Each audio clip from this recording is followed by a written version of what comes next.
Assalamualaikum warahmatullahi wabarakatuh. Alhamdulillahi rabbil alamin, wal aqibatu lil muttaqin, wala udwana illa 'alal zalimin, wala haula wala quwwata illa billahil aliyyil azim.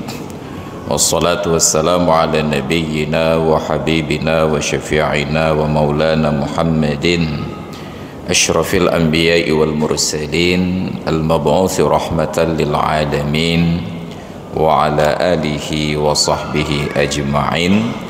Wa qala Allah ta'ala fil Qur'anil azim wa adzim fin nasi bil hajj ya'tuka rijalan wa ala kulli dhamir ya'tina min kulli fajjin 'amiq liyashhadu manafi'a lahum wa yadhkuru ismallahi fi ayyamin ma'lumat ala ma razaqahum min bahimatil an'am. Sadaqallahul azim. Wa ba'du. Hadirin dan hadirat jamaah salat maghrib, salat isya dan pengajian yang dimuliakan Allah, alhamdulillah bertemu kembali di malam hari ini bertepatan dengan 20 Zulqa'dah 1444 Hijriah, yang berarti sekitar 20 atau minimal 19 hari lagi kita akan merayakan Idul Adha, dan tersisa pertemuan setelah malam ini 2 kali lagi di tanggal 15 dan di tanggal 22 Juni. Maka terkait dengan semakin dekatnya hari raya Idul Adha, tentu ada sedikit penyesuaian materi kajian sebagaimana yang disampaikan oleh Sayyidina Ali bin Abi Thalib, afdalul ilmi ilmul hal, bahwa ilmu yang paling utama adalah ilmu yang paling sesuai dengan kondisi yang terkini, yaitu mendekati Idul Adha. Kita perlu memahami apa saja terkait Idul Adha yang kita persiapkan sejak awal dari sekarang. Tentu saja ada banyak kepanitiaan pada persiapan pelaksanaan korban, bahkan boleh jadi sebagiannya sudah selesai transaksi membeli hewan-hewan ternak yang dipersiapkan sebagai hewan korban. Kita senang ketika mengetahui bahwa di negeri ini semangat berkorban itu sudah mulai meningkat. Belum tinggi, tetapi sedang terjadi eskalasi, kata orang kampung saya di Cat Keeng, sedang naik. Sayangnya walaupun sudah 20 tahun di dalam pelaksanaan syariat Islam di Aceh, sudah 14 abad sejak syariat ini didakwahkan oleh Nabi kita Muhammad sallallahu alaihi wasallam, ternyata pengetahuan kita tentang hukum-hukum terkait dengan korban itu masih pelajaran di tingkat SD, baru sekedar semangat tetapi belum memadai ilmunya, dan kita tidak tahu ainal khalal, di mana cacatnya, di mana putusnya mata rantai keilmuan tersebut. Padahal kita punya banyak sekali para guru, para ulama, para ustadz, para muballigh. Namun sayangnya yang ada persiapan ibadah di dalam Islam hanya untuk jemaah haji. Ada bimbingan manasik haji, untuk orang naik haji dipersiapkan, tetapi untuk yang ingin berkorban tidak ada persiapan. Bahkan celakanya untuk orang yang sholat saja tidak ada persiapan. Harusnya di negeri yang bersyariat ini perkara tentang sholat itu sudah tuntas di tingkat SD, sudah diajarkan rukun sholat yang membatalkan sholat, aturan-aturan sholat. Kenyataannya sampai sudah jadi caleg masih dites baca Quran. Makan bangain hak nengrodeh. Sudah menjadi calon legislatif masih ujiannya tes baca Quran. Harusnya sudah menjadi tes jadi imam sholat. you dong liku, you azan, you qomat, mulai dari takbiratul ihram sampai sujud memberihinan. Harusnya demikian. Tapi ternyata di negeri yang bersyarat Islam hanya tes baca Quran, bibi mengai dan akibat terpegai leh. Dan kita bangga. Ini nauzubillahnya. Entah di mana lagi cacatnya, wallahu alam. Tapi kemenan kakek bah kemenan juga leh. Nanggero cikarilah. Karena kerusakan itu kalau tidak sampai ke akarnya, kita harus bekerja keras untuk bongkar pondasi. Tapi kalau sudah sampai ke akarnya, tinggal sediakan anggaran untuk bangun dari baru lagi. Benda yang jatuh itu bila belum sampai ke dasarnya, dia tidak punya titik balik. Tapi kalau sudah menyentuh dasar, dia tetap akan mencari momentum untuk balik. Nggak ada benda jatuh yang bertahan kecuali jatuh di tempat yang lunak. Yang baru mukemat ini ada, lam lehab baru mukemat. Selama tempat jatuhnya adalah benda padat, dia terus akan mantul. Ini persoalan kita. Hanya haji yang dipersiapkan.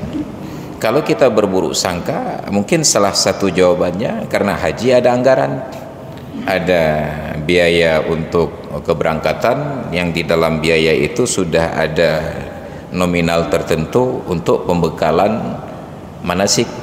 Tapi sayangnya pada bab kurban, walaupun ada biaya, tetapi tidak ada yang berfikir mengalokasikan biaya pelaksanaan kurban untuk manasik kurban kepada panitianya.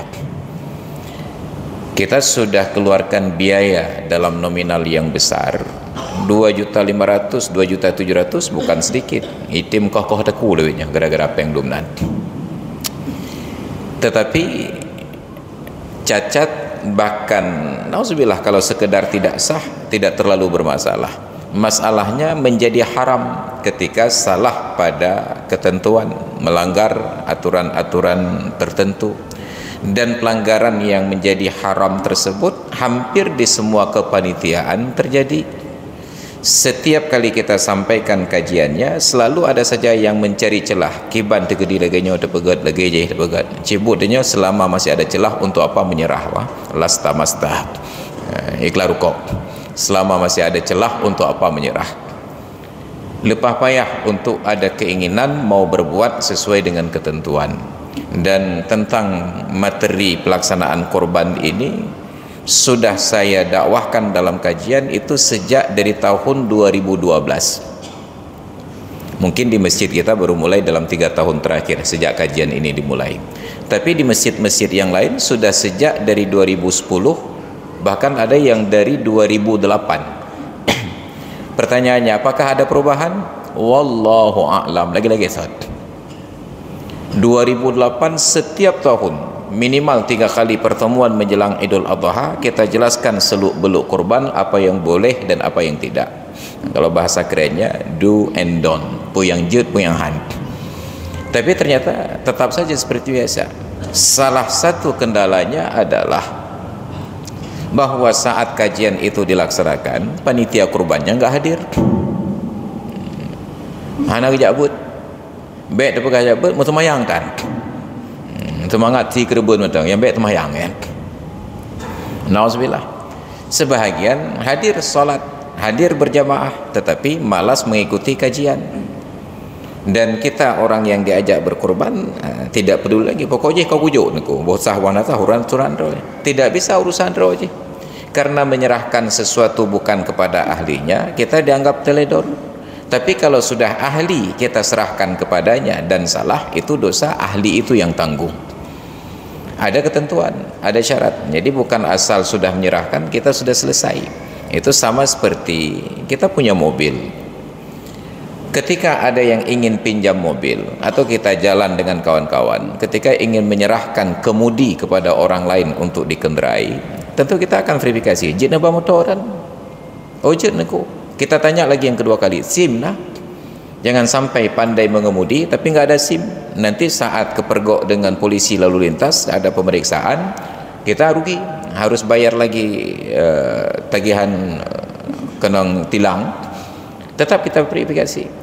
Atau lebih celaka lagi, memang tidak pandai menyetir, menan dah ke pudek mesin, geculok ego, lampa gegap je dah mong. Kita bertanya, jina barang Tapi sampai pada kenderaan akhirat nggak ada yang bertanya. Kurban itu kenderaan akhirat, nyapu nyebah akhirat. Jangan-jangan di akhirat nanti begitu kita naik kenderaan ini langsung di alam neraka itu. Kenapa? Karena sopirnya yang kita serahkan untuk mengemudikan kenderaan ternyata tidak punya pengalaman untuk mengemudi. Nah, ini nauzubillah. Dan ini menjadi persoalan paling mendasar. Persoalan yang kedua, tidak ada kearifan dari sebagian guru-guru dan ustaz-ustaz kita untuk beralih ke materi kurban pada saat tiba waktunya. Tetap gejabut lagi naro aja. Maka pengajian itu menjadi garing, tidak menyentuh tentang kondisi kekinian yang orang perlu jawaban. Nyo tengah karu-karu tentang kanun LKS di Bandung, gobek tercukai-cukainya. Alih hana gedepa, alih yo ke.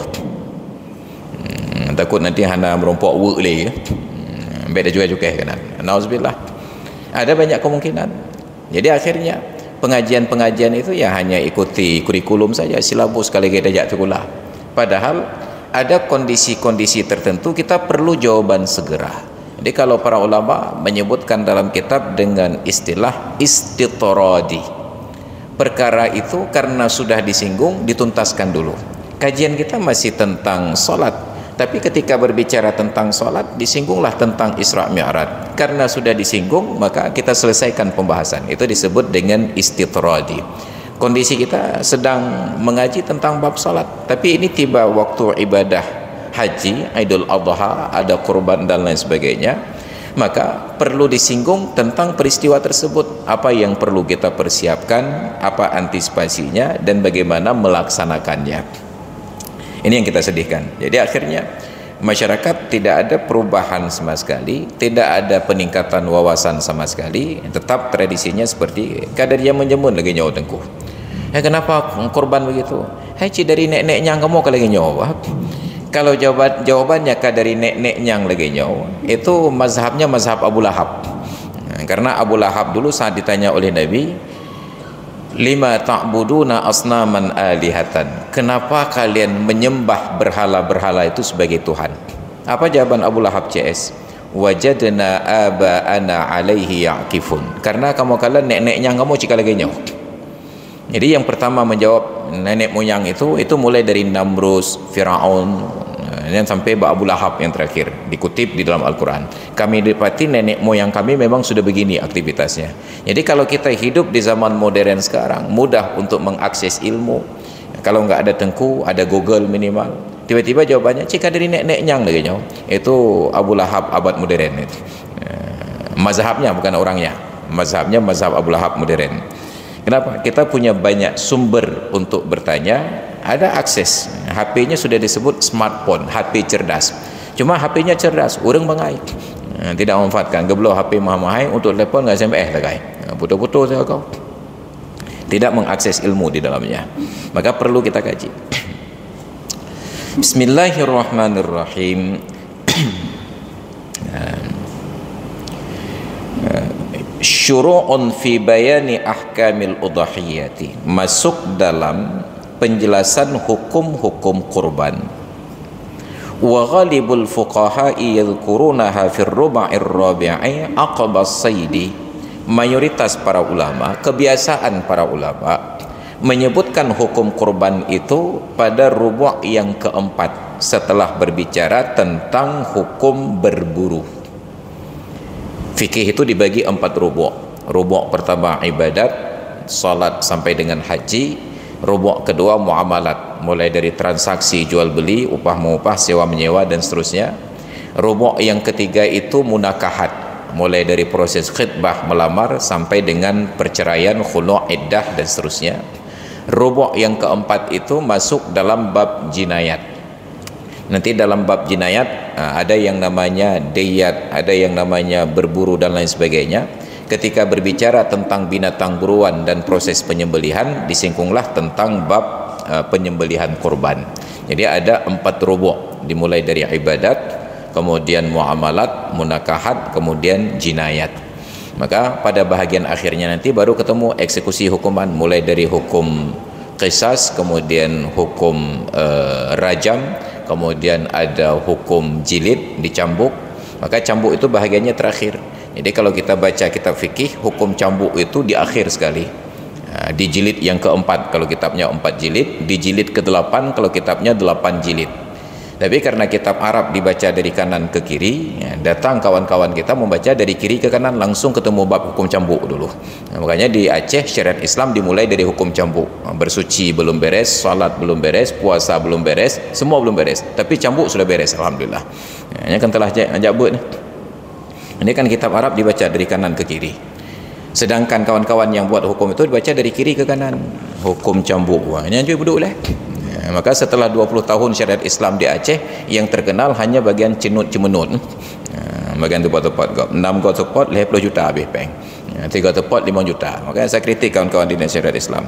Kalau untuk mencambuk pelanggar syariat habis bayar 30 juta, catering, teratak, ke petugasnya petugas Aceh. Nintat mentang ucap keung nunjuk peng 3 juta, pulang hak agen gua BM tepat.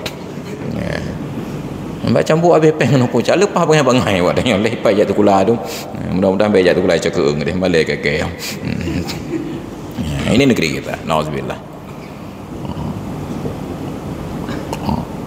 Jadi yang dibahas hanya yang terkait dengan anggaran saja. Tidak ada anggaran, tidak ada pembahasan. Wal muallifu khalafa wa dzakaraha huna li syiddati ta'alluqiha bil manasik. Sedangkan pengarang kitab ini tampil beda. Beliau menyebutkan bab kurban itu di sini.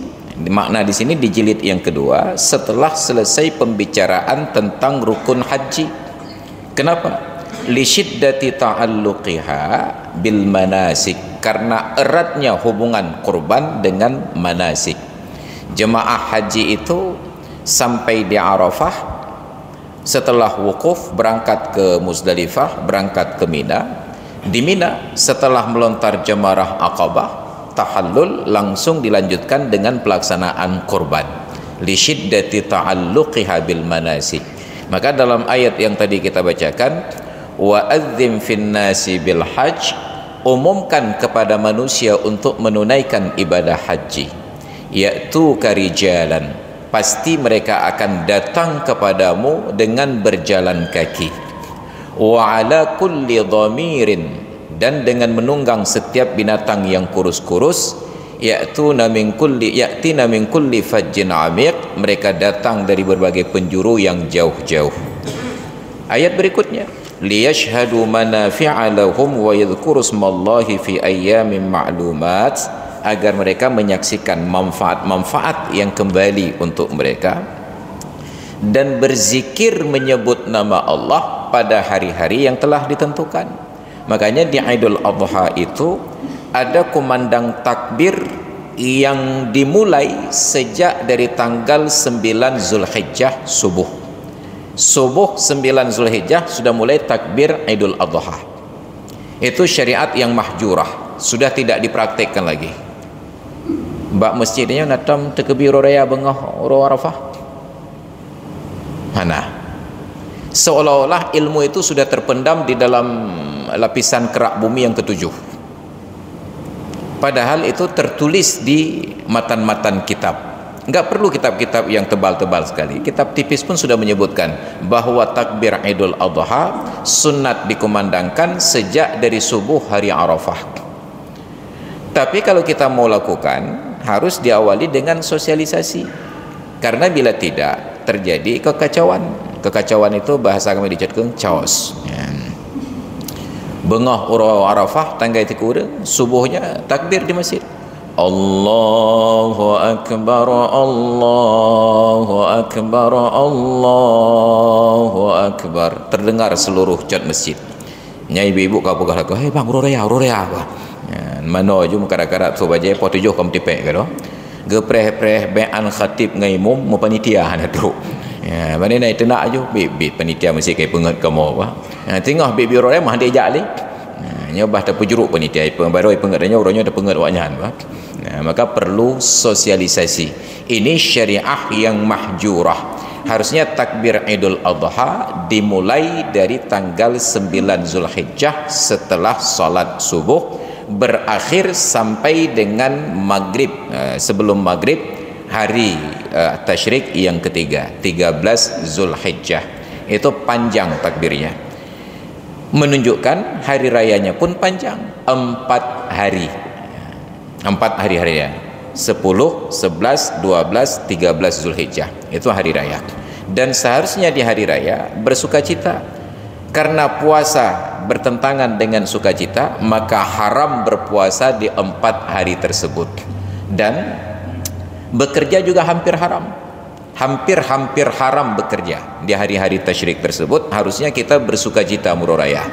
Tapi ternyata bahkan di negeri yang bersyariat Islam ini, konon, pada bukan konon, ada betul-betul nak syariat nang bro, yang konon bersyariat Islam ini, libur Idul Adha hanya 1 hari. Ke depan ini yang akan datang, insya Allah bila tidak ada perubahan, Idul Adha di hari Kamis, 29 Juni, Kamis. Nyamanya hari pupri uro Jumat di pemerintah Aceh. Yang kerja minta budi rumah ada. Kamis hari raya, Sabtu libur, Ahad libur, Jumat hana ipu pupri di pemerintah Aceh, UH undang wayan buah. Bali tidak punya undang-undang khusus. Begitu hari raya Nyepi, 7 hari mereka libur.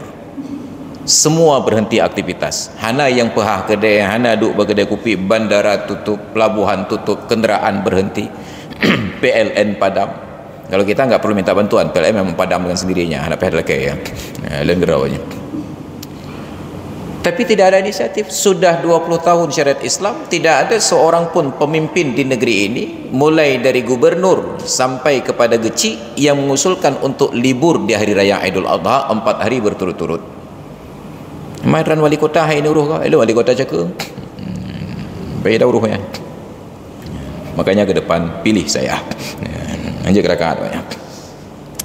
Li syiddati ta'alluqiha. Jadi sangat erat ikatannya itu. Maka saya sedih suatu ketika khatib Idul Adha di Masjid Baitur Rahim Ulailu. Pulang dari salat Id, singgah di rumah seorang kerabat di Lampulau, lalu lanjut pulang ke Cot Keeng, lewat depan Simpang Surau Penaji, jembatan Simpang Surabaya Brawi. Ada mall. Jam 9 pagi hari raya, terlihatlah pasangan laki-laki dan perempuan naik sepeda motor, yang perempuan di belakang pakai baju pramuniaga. Saya yakin itu suami istri. Bayangkan pagi hari raya Idul Adha jam 9, seorang suami mengantarkan istrinya masuk kerja di sebuah swalayan besar. So urang pungo bengah uroraya ajak belanja apa supermarket. Dan tidak ada seorang pun pemerintah di Aceh ini yang merasa prihatin melihat kondisi tersebut. Yang harusnya pagi hari raya bersukacita suami istri di rumah dengan anak-anak, dengan keluarga, bersilaturahmi menyambut tamu yang datang, ternyata istrinya harus diantarkan bekerja pada ruang yang bukan darurat. Okeylah kalau medis, paramedis piket di rumah sakit, tentera, polisi piket. Nyo etna darurat nyetop supermarket ngah raya.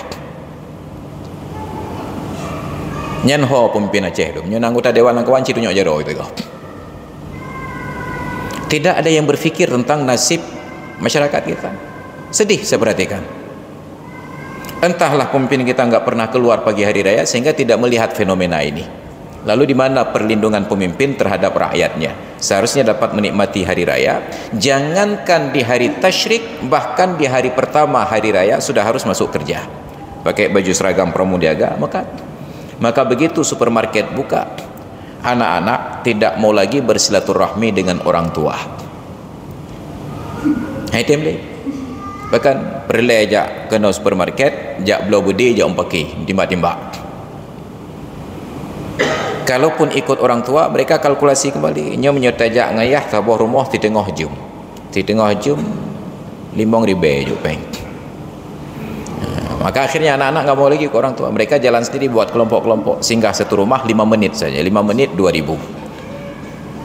Di tengah jam 2 kali 6, kamu merumpok 12 ribu. Itu kalau lep 2 ribu. Merumpok lep 2 ribu. Maka sekarang nggak ada lagi anak-anak yang datang berhari raya dengan orang tua, karena kalkulasinya pasti keliru. Trip dah tajak ngayah tabuh rumah 5 ribu. Di tengah jam, nyamnya di tengah jam, kadang cerita jam. Menyetajak kero ngadik ngata ba pakat ngan tabor romongan nyan tabor romoh 5 minit 5.000 setengah jam 5.000 kali 6 50.000. Kita ajarkan anak-anak untuk menjadi pengamis dari kecil. Maka itu ada tradisi buruk di hari raya memberikan uang nyan pengnya pika pakai bahasa Cina lebihnya angpau yang pengona ni ka angpau laba kali laba kacuan lebihnya makin trip makin mencina dia ka tengku-tengku pakai baju koko tu mencina teruk bahasa pi ka Cina aje bandu dia lepas polo-polo aje anak nasionalisme melimong dia jawapan itu sangat merusak dan itu sangat terasa di beberapa komplek perumahan.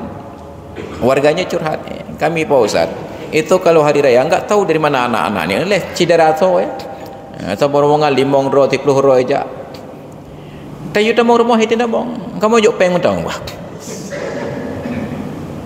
Kalau mereka masuk rumah disuguhkan minuman kita anggap sebagai tamu, ada uang kita kasih uang, tapi hanya berdiri di pintu diajak masuk enggak mau, kamu jok peng mentang wah, maka kamu merampok pun lah. Jadi makin lama makin bergeser nilainya. Maka saya sarankan kepada bapak dan ibu, sampaikan kepada kerabat-kerabat kita, kalau hari raya ada anak-anak datang ke rumah bersilaturahmi, jangan pernah berikan uang kecuali kalau mereka datang dengan orang tua aja, agar anak-anak tahu bahwa berkat rezeki itu karena menghargai orang tua. Nyokan tujukkah karena ayahkah tujukkah nyoh nak bayah nak pujuk. Dan bila perlu berikan lewat orang tuanya di depan dia. Kenapa? Untuk mengikat hati anak-anak ingatannya tentang persaudaraan. Oh, nyo yahwanyo yang jok peng kelen mati ubut nya 5.000 apa? Di depan anak-anak dan titip lewat orang tuanya. Kenapa? Agar anak-anak menghargai bahwa rezeki yang mereka terima karena silaturahmi orang tuanya, bukan karena dia. Konkret, tapi harus terstruktur dan memperkaya budaya. Nauzubillah. Itu ada kekacauan. Jadi ada hari tasyrik, lanjut takbirnya. Maka mudah-mudahan nanti masjid kita dapat menginisiasi agar takbir Idul Adha itu dimulai sejak dari subuh hari Arafah. Maka ada pegah-pegah juga. Kita harus menjadi trendsetter, jangan hanya menjadi follower. Kita harus memberikan contoh.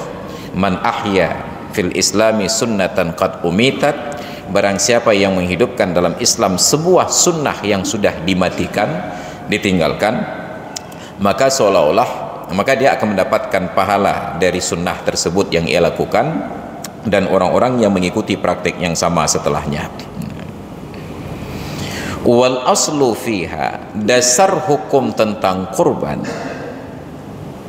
dasar hukumnya qauluhu ta'ala adalah firman Allah Ta'ala, fasalli li rabbika wanhar, dan salatlah karena Tuhanmu dan sembelihlah. Nahar itu penyembelihan. Oleh karena itulah hari raya itu juga disebut sebagai hari nahar. Maka di bulan Zulhijjah ada beberapa hari yang mempunyai nama-nama khusus, mulai dari tanggal 8 Tarwiyah, 9 Arafah, 10 Nahar. Yang Nahar itu juga disebut sebagai hari Idul Adha. 11, 12, 13 disebut dengan hari Tasyrik. Tidak ditemukan contoh-contoh begini pada bulan yang lain selain daripada bulan Muharram. Ada 2 hari yang punya nama khusus, Tasu'a dan Ashura.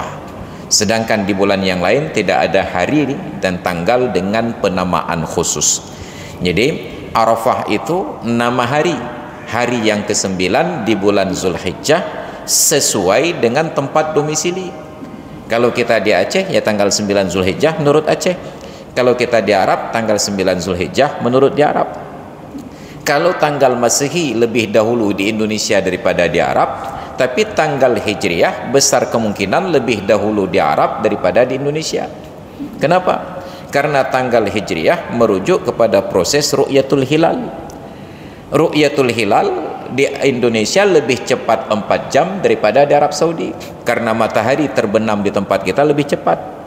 Saat matahari terbenam di Indonesia, ketinggian bulan masih sangat rendah dan masih sangat kecil untuk terlihat. Tapi 4 jam kemudian usia bulan itu sudah tinggi, usianya itu sudah besar, bentuk bulan sudah besar, ketinggiannya juga sudah memadai. Maka kadang-kadang gagal terlihat di Indonesia tetapi berhasil dilihat di Arab. Maka tidak aneh bila di Arab lebih dahulu hari raya dibandingkan di Indonesia. Jadi apabila terjadi perbedaan ini, kita dapat pemberitahuan bahwa jemaah haji di Arab Saudi wukuf umpamanya di hari Selasa karena hari rayanya hari Rabu, sedangkan kita misalnya hari raya di hari Kamis, tentu akan ada pertanyaan, kebingungan. Jadi panjang tak puasa Arafah niku? Uro Selasa, puro Rabu.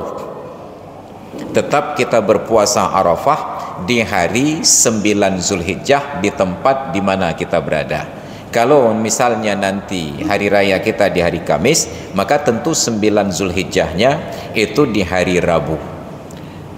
Kejadiannya beberapa tahun yang lalu sebelum Covid, saat itu berbeda penetapan Idul Adha antara Indonesia dengan Arab.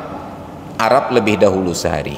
Jadi artinya di Aceh saat itu baru tanggal 8, di Arab Saudi sudah wukuf tanggal 9. Saya sangat ingat peristiwanya dan sering saya ulang-ulang. Hari itu saya salat zuhur di Masjid Baitus Salihin Ulai Karing. Selesai salat, ketika akan keluar dari masjid, saya melihat ada beberapa orang tua yang saya kenal duduk di tiang bulat itu. Saya sapa mereka, jabat tangan. Lalu saya ajak ngopi, ya ada kopi. 2 orang di antara bapak-bapak ini menjawab, "Malaikat maaf, kamu puasa." Ini kamu puasa. Saya tanya, puasa apa? Karena harus musyakalah sesuai dengan bahasa daerah. Kalau di Ulai Karing itu kan logatnya agak sedikit mirip Malaysia. Sedua leh. Itu bit. Puasa apa? Puasa Arafah tu. Hai pun puasa Arafah baru tanggal 8 saya katakan. Mereka jawab, "Badannya 8 di Arab kan dengan wukuf tanggal 3." "Oh, nu puasa Arafah karena ikut Arab." "Nya tengok. Mapa kana awak tak teman lahu?" Kenapa solat zuhur terlalu cepat? Di Arab baru jam 9. Wah. Tahu kau yang nyocin.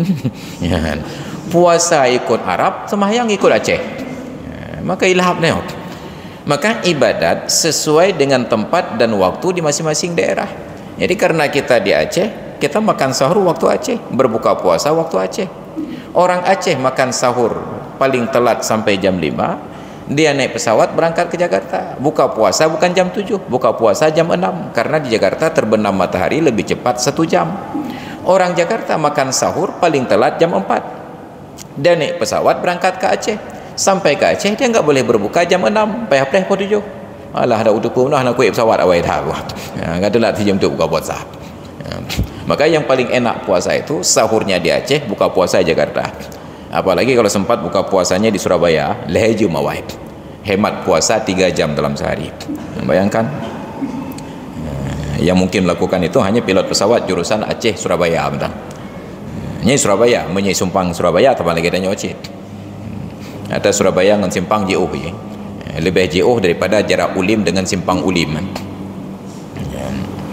Wa qauluhu ta'ala, dan firman Allah Ta'ala, wal budna ja'alnaha lakum min sya'airillah, ay min a'lami dinihi, dan unta yang kalian jadikan sebagai kurban, ja'alnaha lakum, kami jadikan unta tersebut untuk kalian, min sya'airillah, sebahagian dari tanda, dari syiar-syiar Allah. Apa itu syiar? A'lamu dinihi, tanda-tanda agamanya. Maka syiar di dalam Islam sesuatu yang oleh syariat memang diperintahkan untuk dibesar-besarkan. Itu syiar. Azan syiar, salat jamaah syiar. Maka tidak boleh azan itu kecil suaranya. Azan itu tetap harus besar suara. Besar suara bukan berarti menggunakan pembesar suara, hanya suaranya besar. Sebab mikrofon itu enggak ada di masa Rasulullah, di masa sahabat, tabi'in dan tabi'in. Mikrofon itu bid'ah, wa kullu bid'atin dhalalah. Mikrofon itu bid'ah dan setiap bid'ah dhalalah, dan setiap yang dhalalah itu finnar. Mai ada fikir yang bagahlah kaidahnya. Dasarnya hanya azan saja. Dan sabda Nabi sallallahu alaihi wasallam, ma amila bnu adama yawman nahri min amalin ahabbu ilallahi min iraqatid dam. Tidak ada sebuah pekerjaan anak Adam pada hari nahar yang lebih dicintai oleh Allah Ta'ala daripada menumpahkan darah. Om yang menan terpegat tawuran tengkuro raya aja menumpahkan darah. Bukan menumpahkan darah manusia, tetapi menumpahkan darah binatang kurban. Karena hadis ini bahasanya universal, menumpahkan darah. Dalam sebuah riwayat, entah Abbas entah Ibnu Abbas, saya sudah lupa tokohnya, tepat di hari raya Idul Adha tidak punya kemampuan untuk membeli seekor pun hewan kurban, walaupun hanya kambing kecil saja yang cukup umur. Demi memelihara semangat kurban, apa yang terjadi? Beliau kembali kepada standar hadis ini. Beliau beli seekor ayam jantan, beliau sembelih di hari raya. Saat ditanya untuk apa? Agar ada proses iraqatud dam, menumpahkan darah ke bumi di pagi hari raya Idul Adha. Maka kata para ulama, sekurang-kurang semangat kurban dipelihara dengan menyembelih seekor ayam jantan. Jadi ketika di sekolah-sekolah sekarang ada meripe untuk menyembelih hewan kurban, itu menjadi sebuah pemandangan yang ganjil sebenarnya. Walaupun niatnya baik untuk pengajaran kurban, kenyataannya bukan mengajarkan siswa, tapi mengajarkan orang tua siswa. Karena hanya diumumkan, ini kita akan kurban tahun ini, ripe-nya 50.000 per orang. Bukan anak-anak yang meripe, tapi orang tua anak-anak yang meripe. Karena anak-anak tiba waktunya, ya, pegah ibu na ripe kurban. Wah, enggak ke yah meripe. Jadi ketika anak saya masuk SD tahun 2012, saya dipilih menjadi salah seorang anggota komite. Ketika rapat tentang kurban, saya luruskan. Yang pertama, praktek kurban seperti yang kita lakukan ini dalam bahasa Inggrisnya disebut hanabut, mitabut, coplakim, tilik baprut, codapeh, ud-ud. Kenapa? Libur hanya 1 hari. Harusnya bapak dan ibu guru di sekolah bisa bersilaturahmi, tapi karena ada kurban di sekolah terpaksa datang kemari. Kan memang ya, habis tekan udah. Yang kedua, jumlah murid 500, guru ada 50, lepluh lah begah guru. Yang sanggup kita kurbankan seekor lembu. Sedangkan dalam ketentuan syariat seekor lembu hanya untuk bertujuh. Nyo meripe 500 lepluh rob atau boh lembu nya noh dalahan. Untuk siapa kita niatkan? Yang ketiga, kalau tujuannya untuk sekedar pembelajaran, oke. Pembelajaran itu harus anak-anak yang belajar, bukan hanya datang ke orang tua meminta. Itu pengajaran yang buruk. Maka kalau memang sepakat, bebankan kepada wali kelas setiap hari sejak dari sekarang, anak-anak sisa uang jajan tabung untuk kurban. Baru saat dekat waktunya jatuh tempo, yang kurang dia lapor ke orang tua. Ya, di sekolah ada ripe kurban. Berapa? 50.000. Tapi ayah jangan kasih banyak-banyak, cuma kurang 15.000 lagi. Ayah jangan kasih banyak-banyak. Ayah saya baru cukup uangnya 5.000, yang lain 45.000 bayar. Begitu seharusnya.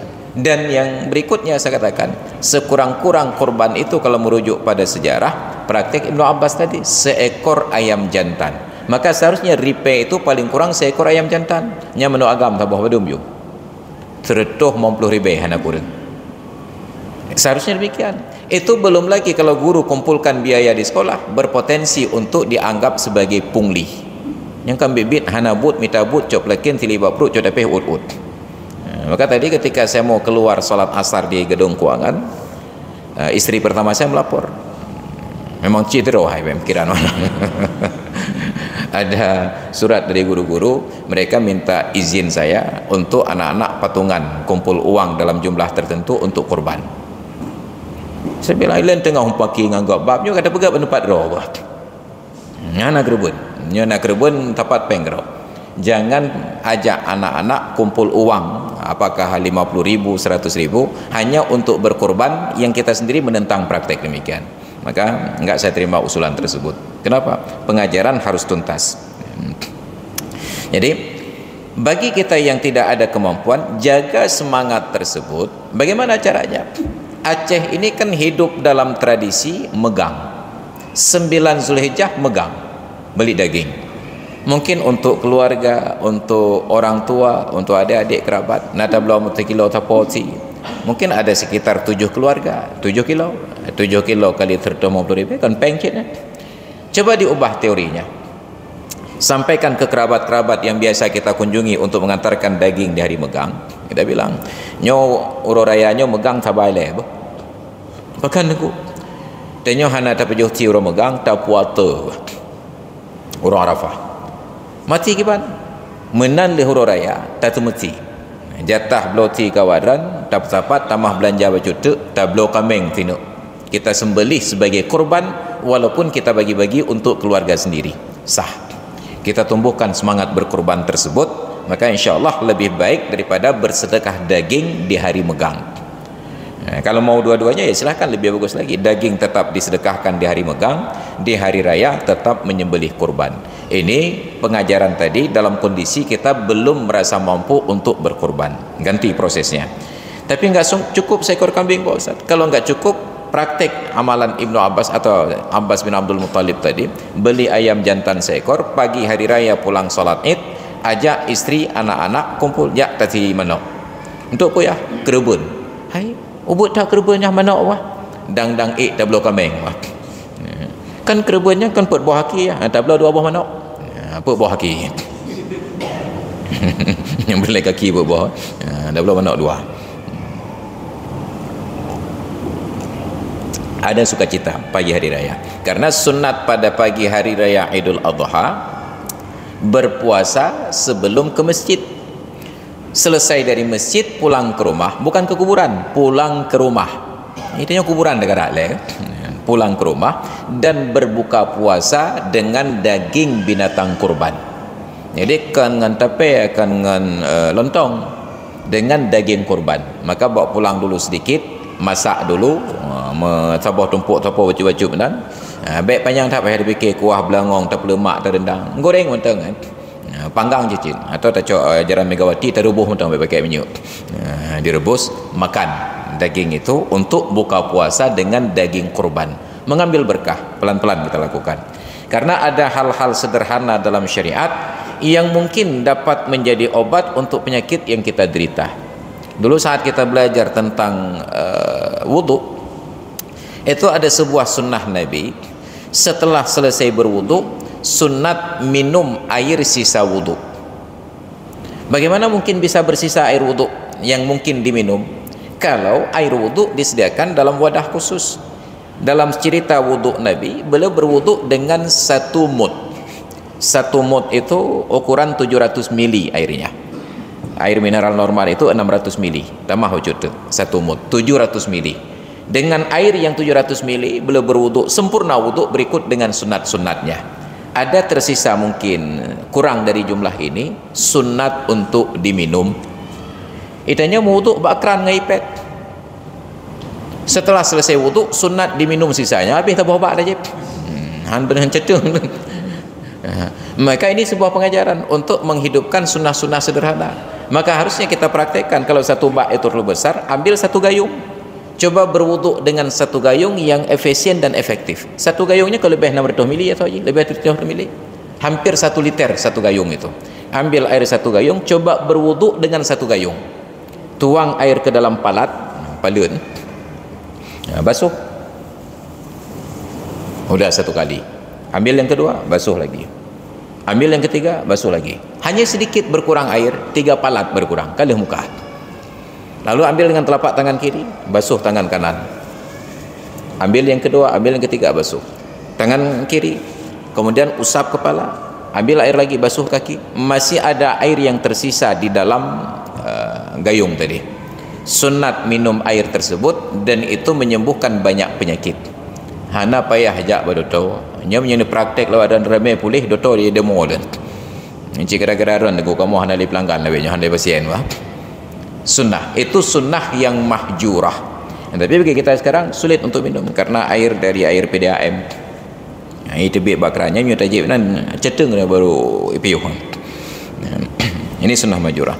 Maka biasakan mempraktekkan sunnah-sunnah Nabi. Berkurban di hari raya Idul Adha, itu bahagian dari sunnah. Menghidupkan takbir sejak dari subuh hari Arafah, itu juga bahagian dari sunnah. Dan berpuasa di hari Arafah, itu adalah puasa sunat nomor urut 1 dari semua praktek puasa-puasa sunat. Mengalahkan puasa Arafah, puasa Senin Kamis, puasa Tasu'a, puasa Tarwiyah.